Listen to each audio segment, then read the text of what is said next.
देखो, माननीय मुख्यमंत्री उत्तर प्रदेश द्वारा मिशन रोजगार कार्यक्रम जो सेवा योजन पोर्टल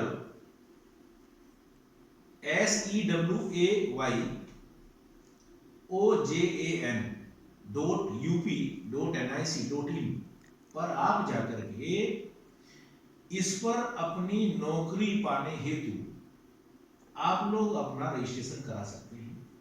जो योग्यता आपके पास में है उस योग्यता के अनुसार वहां पर अपना रजिस्ट्रेशन आप करा सकते हैं। बात यह है कि जितने भी छात्र एवं छात्राएं हैं और जिसके अंतर्गत आप पढ़ रहे हैं, महाविद्यालय में पढ़ रहे हैं, समस्या यह आती है कि हम इन प्रतियोगी परीक्षाओं को किस प्रकार से पास करें, उनके लिए क्या आवश्यक है। तो सबसे पहले मैं बात बताना चाहूंगा, मैं लेफ्टिनेंट डॉक्टर प्रवेश कुमार, एसोसिएट एनसीसी ऑफिसर, राजकीय रजा स्नातकोत्तर महाविद्यालय रामपुर एवं मैं बीएड का विभाग अध्यक्ष राजकीय रजा स्नातकोत्तर महाविद्यालय रामपुर से हूं। और मैं आपको ये बताना चाहता हूं कि आपको प्रतियोगी परीक्षाओं में किस प्रकार से सफल होना है, कौन कौन से पाठ्यक्रम आपको पढ़ने हैं। उन पाठ्यक्रमों के अंतर्गत आपको अपने आप को इतना दृढ़ करना है, इतना लक्ष्य को प्राप्त करने के लिए इतना कार्य करना पड़ेगा कि जिससे कि हम जिस प्रतियोगी परीक्षा में बैठे उसमें सफल हो जाए। ऐसा करने के लिए सबसे पहले यह है कि आपको एक मार्गदर्शन चाहिए।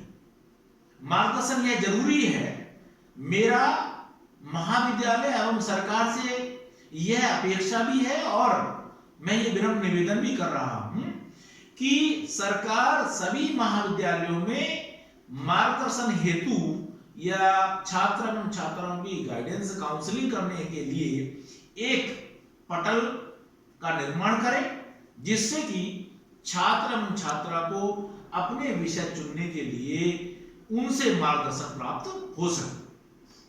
अदरवाइज यहां अर्थ यह है कि छात्र अपनी मर्जी से ही विषयों का चयन कर लेते हैं और विषयों का चयन करने के पश्चात में वह अपने रूपों में अध्ययन करते हैं, जिस वजह से वह अपने सफलता में पूर्ण रूप से सक्षम नहीं हो पाते। इसलिए जरूरी है कि सभी महाविद्यालयों में या माध्यमिक विद्यालयों में एक परामर्श सेंटर होना बहुत ही जरूरी है, आवश्यक है कि हमें क्या करना है। हमें अध्यापक बनना है तो हमें कौन से विषयों का चयन करना है और हमें जिस प्रतियोगी परीक्षाओं में जाना है तो हमें किन किन विषयों का लेना बहुत आवश्यक है। उसके बाद में यह आता है कि उस पाठ्यक्रम को पढ़ने के लिए हम किन पुस्तकों का चयन करें। ऐसा नहीं है कि कोई भी ऐसी पुस्तक का चयन कर लिया आपने जिन पुस्तकों का हमारे जीवन में कोई उपयोग ना।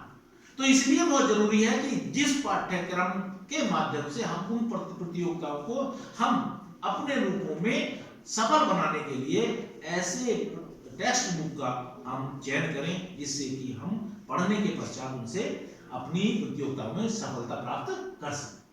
आपको आवश्यकता इस बात की है कि आपको लेख पढ़ने चाहिए।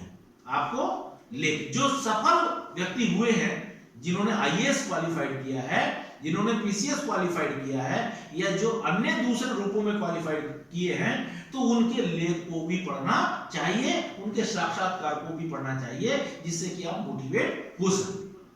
तो उनके लिए पढ़ने से उनकी स्थितियां और परिस्थितियों का पता चलता है कि इन स्थितियों में और परिस्थितियों में उन्होंने अध्ययन किया है। इसलिए आवश्यक है कि आप उनके लेख भी पढ़ें और जो भी नवीन पत्र पत्रिकाएं आती हैं उन पत्र पत्रिकाओं को भी लेकर के आपको पढ़ना चाहिए।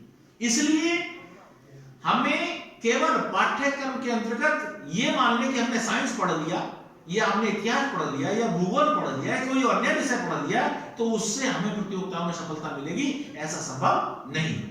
पाठ्यक्रम एक दौड़ का मैदान है। जिस प्रकार से घोड़ा एक मैदान में दौड़ता है और दौड़ते दौड़ते थक नहीं जाता, जब तक थक नहीं जाता तब तक उसकी दौड़ पूरी नहीं होती। उसी प्रकार से बी विद्यार्थी छात्र एवं छात्राएं इसी श्रेणी में आते हैं कि केवल साइंस पढ़ने से प्रतियोगिताओं की सफलता संभव नहीं है, उन्हें गणित भी पढ़ना पड़ेगा, उन्हें समसामयिक समस्या को भी पढ़ना पड़ेगा, उनको अन्य दूसरे विषयों को भी पढ़ना पड़ेगा। अंग्रेजी का भी माध्यम इसमें है, अंग्रेजी को भी आपको थोड़ा बहुत पढ़ना पड़ेगा। ये आवश्यक है, यदि आपको प्रतियोगिताओं में सफलता प्राप्त करनी है तो ये आवश्यक होगा कि आपको इन सब विषयों को भी थोड़ा थोड़ा पढ़ना पड़ेगा।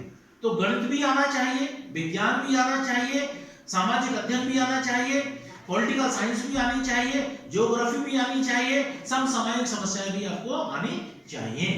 तो इसलिए इस पूरे देश में, पूरे संसार में क्या हो रहा है वो भी हमें जानकारी प्राप्त होना चाहिए। हमें न्यूज भी पढ़ें, हमें समाचार भी देखें और अन्य दूसरे विषयों के ज्ञान के माध्यम से हम सफलता प्राप्त कर सकते हैं। मैं एक बात और कहना चाहता हूं कि किसी भी सफलता को